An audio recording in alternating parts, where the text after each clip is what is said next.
guys, we're gonna get started. Thank you all for coming along. I hope you've been enjoying Open Day so far.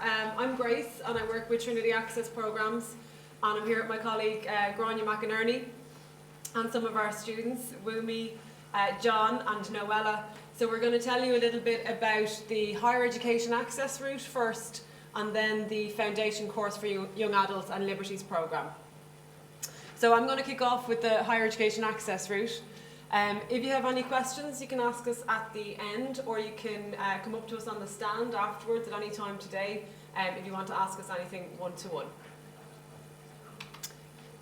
So the Higher Education Access route, it's an admissions route for school leavers from what we call underrepresented backgrounds.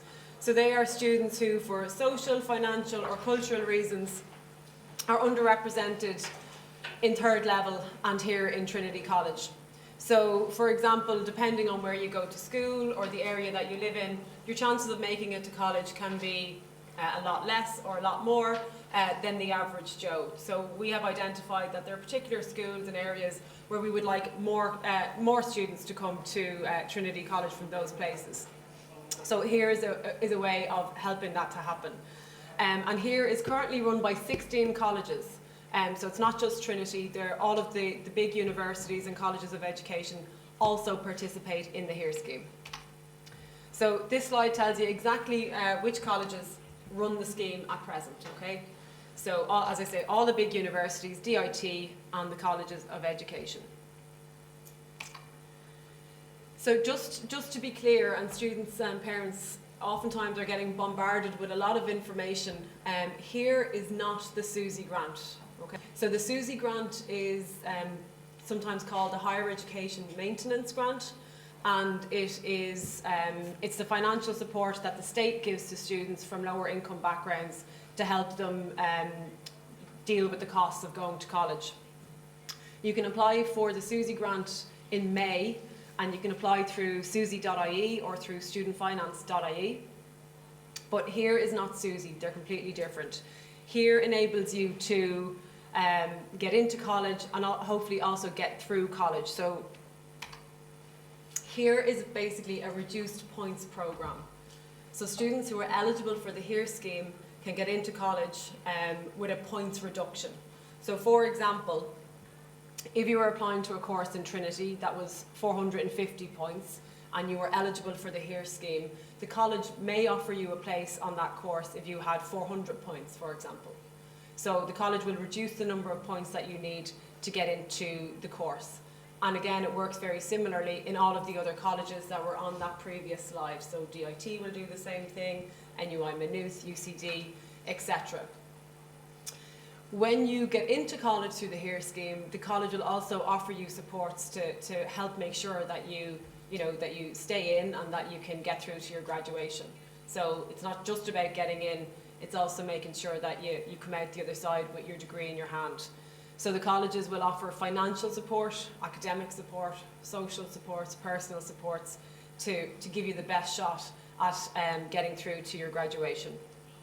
In Trinity at the moment, the financial supports have been unfortunately quite reduced over the last number of years between cutbacks in our funding and increases in the number of students who are coming into the college through the scheme. So this year, most students received somewhere between about 500 and 700 euros, any eligible HERE students studying in Trinity. In DCU or DIT, the amounts may be greater depending on their funding. So that will change, the funding will change from college to college.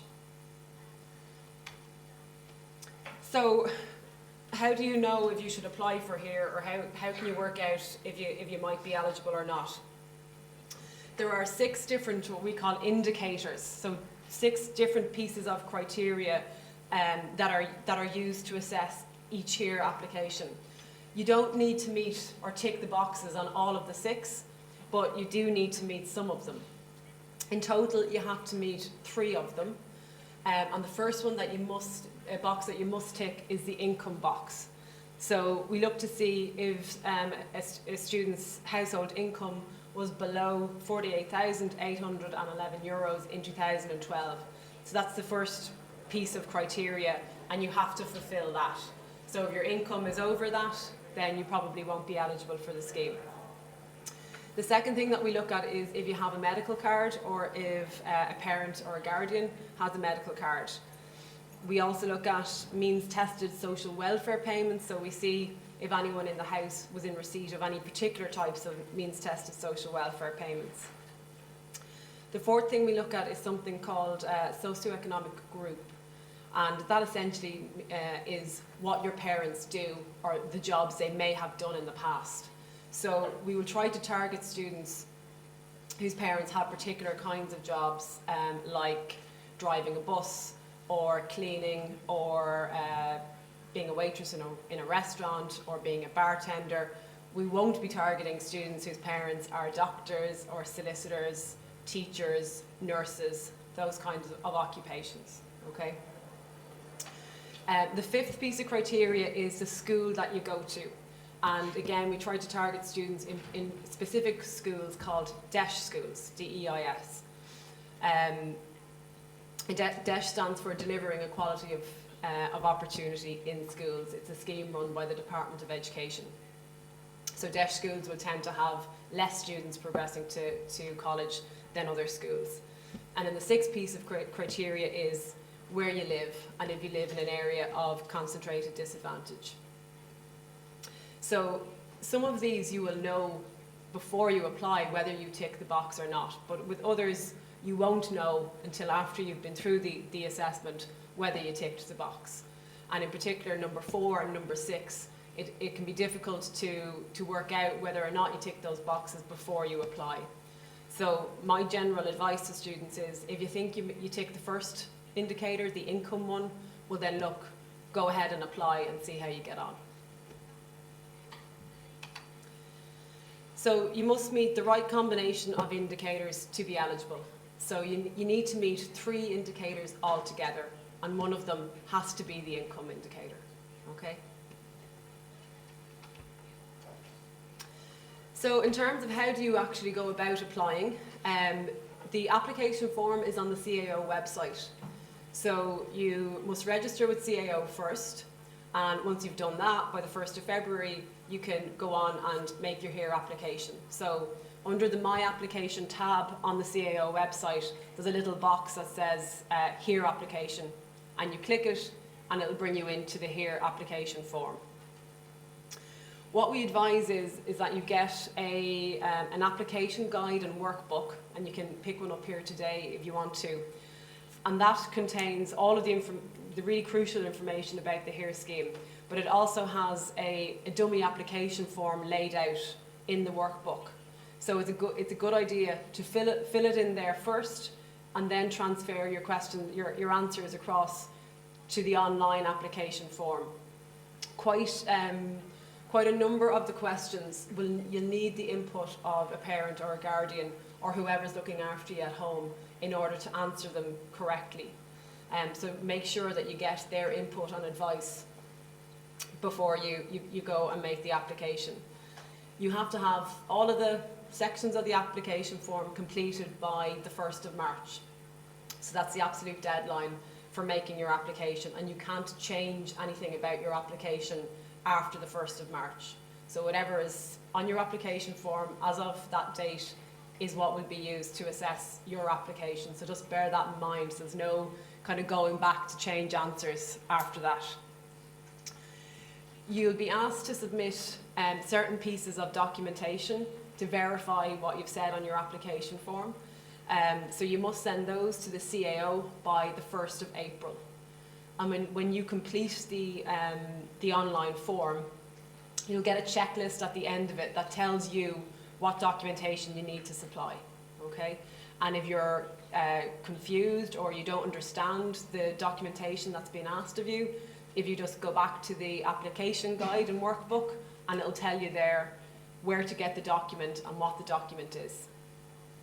So all of that must be sent to the CAO by the 1st of April.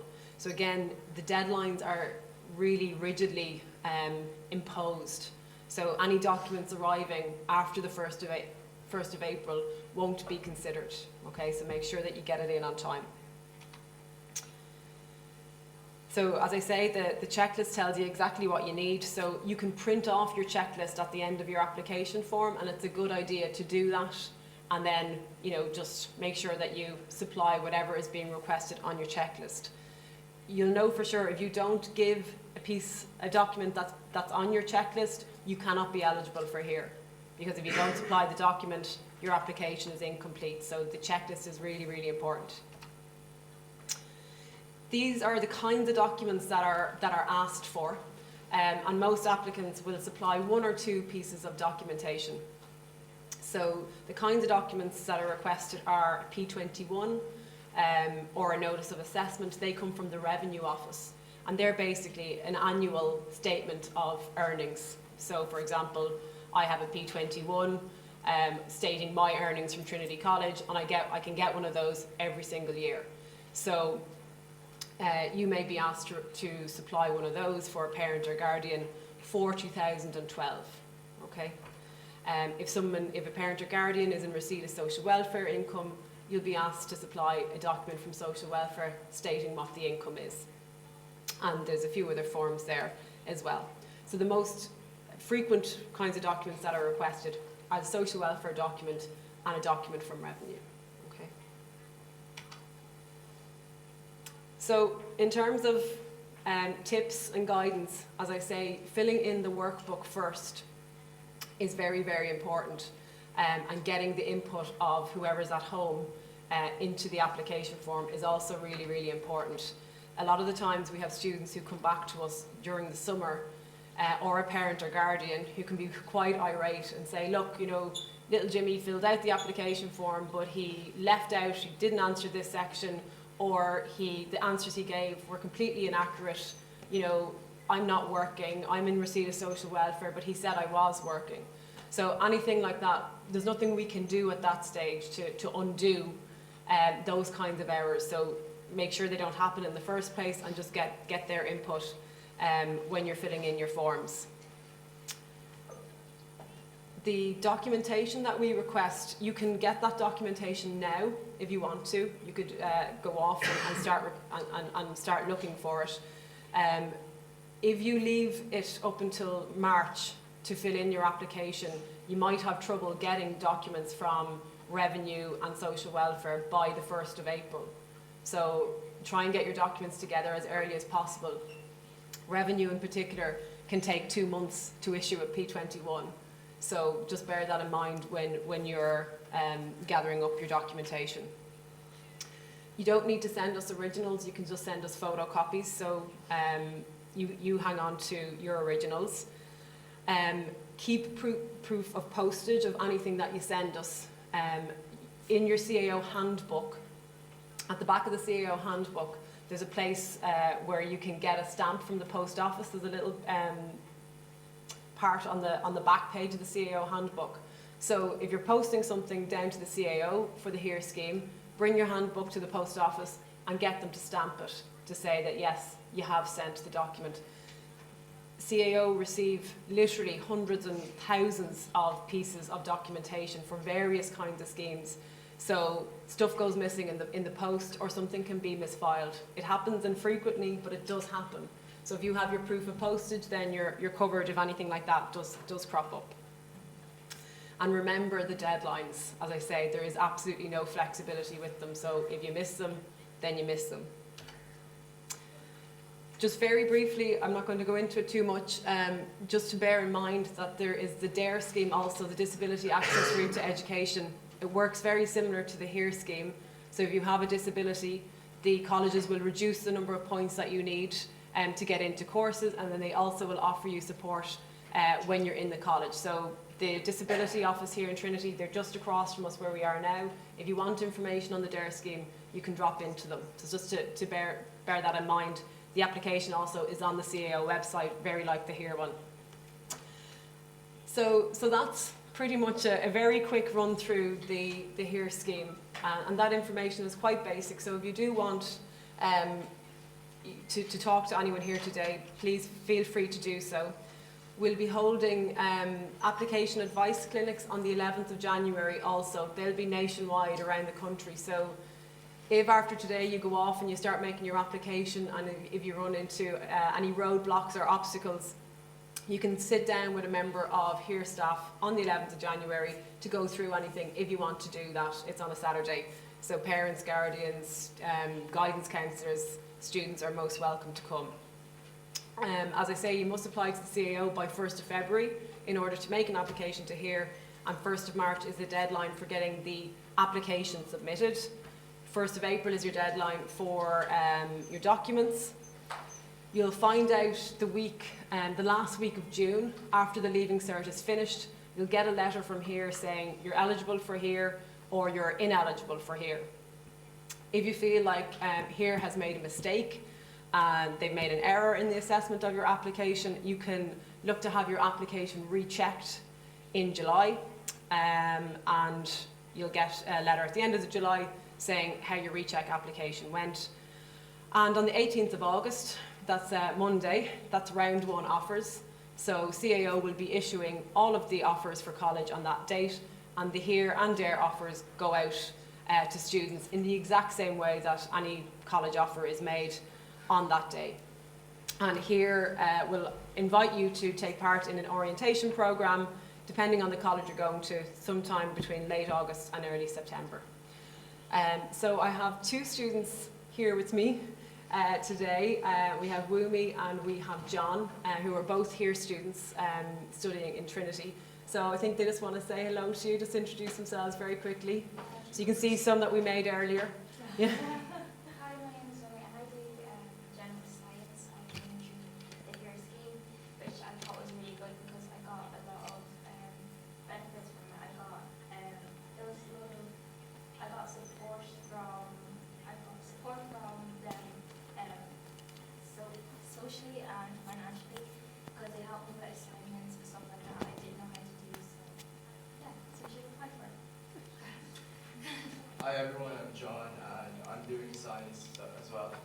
So I'm in my junior freshman year and I just started like a few months ago, and I think like it's a really great course. Rumi thinks so as well.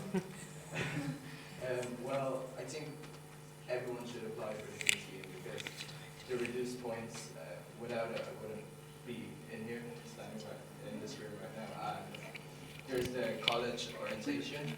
So it's great because you get to make your college friends, and like this year we went to Captain America's and we went to the cinema, so I thought that was fun because we made new friends and everything. Yeah, that's pretty much it.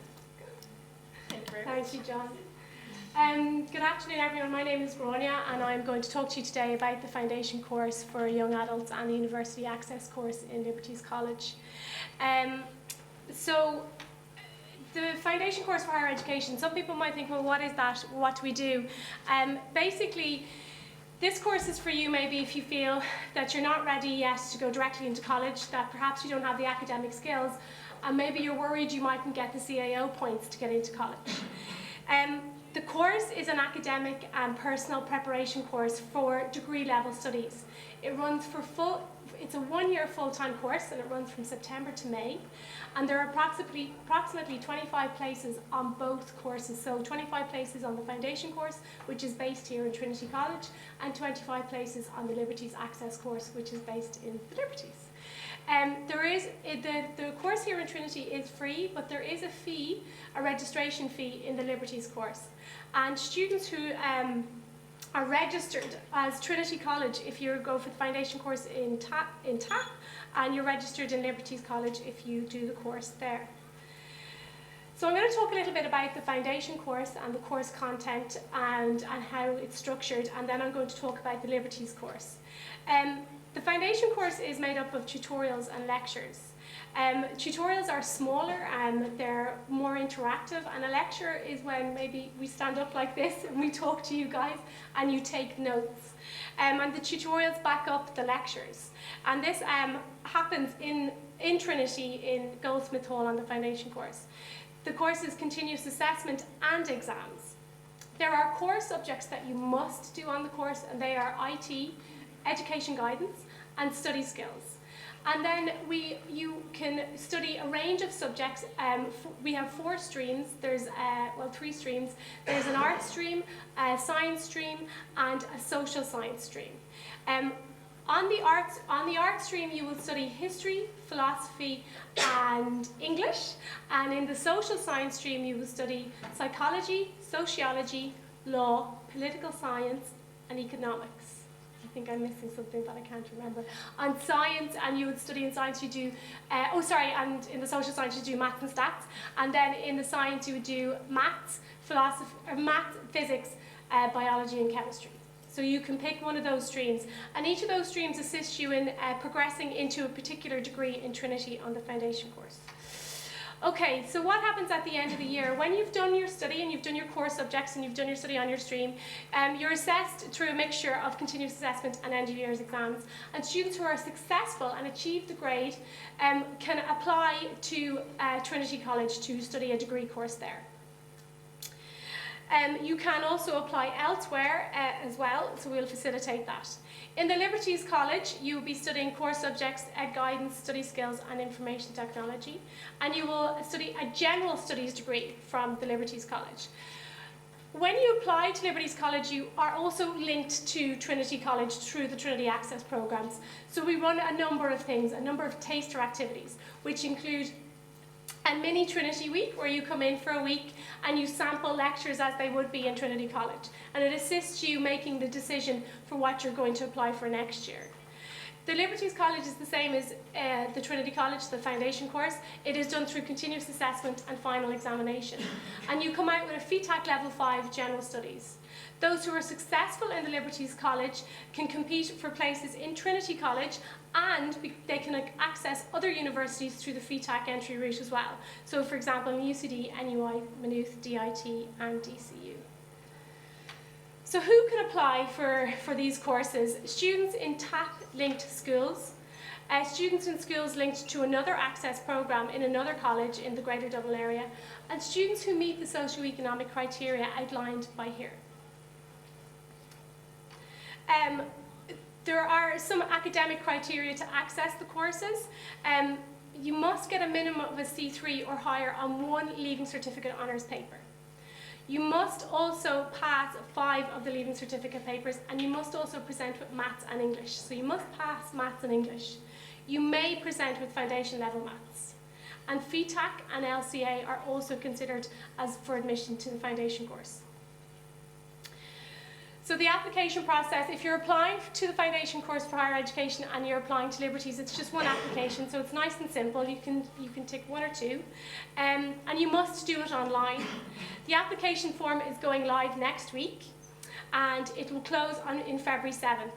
By February 7th. We need 2 references, so if you're applying, you should really ask one of your teachers or your tutors to be a reference for you, and then we must have that documentation in by the 28th of March, and any supporting documentation outlined on the application form. So everything must be in by the March 28th. We're going to have some applications, and they will be held in January, and if you check out the website for more information on those dates. So what happens after you apply? Shortlisted applicants are called for interview, and students will be told in June if they're eligible or ineligible for the foundation course. And offers for the foundation course at Liberties College will be made the week after CIO. So where do people go? We've actually got a really good progression rate. So 92% of the class have progressed into degrees in Trinity College. And once on the degree, we have a 98% retention rate on the degree course. So it's a very successful course.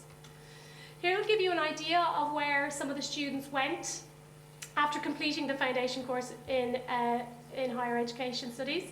And the numbers beside the courses indicate how many people went into that course. So we have 2 in science, 2 in medicinal chemistry, 2 in history, etc. So There's some additional supports that you receive when you go through the foundation course, not too dissimilar to what Grace outlined on the HERE programme. You still have the academic support, so it's not like you do the course and then we're like, bye. We support you while you're on your degree as well. So you will get you have access to extra tuition, grinds, study skill sessions, etc. You also have one-to-one meetings and you're assigned to an advisor. We also do some social gatherings, some cinema outings and Captain American outings as well. And there is the financial support as well. Okay. So if you want any additional information, you can contact Sarah Grimson or you can contact myself. If you see you can access my contact details on the Trinity Access Courses website, and you can contact the Liberties College directly.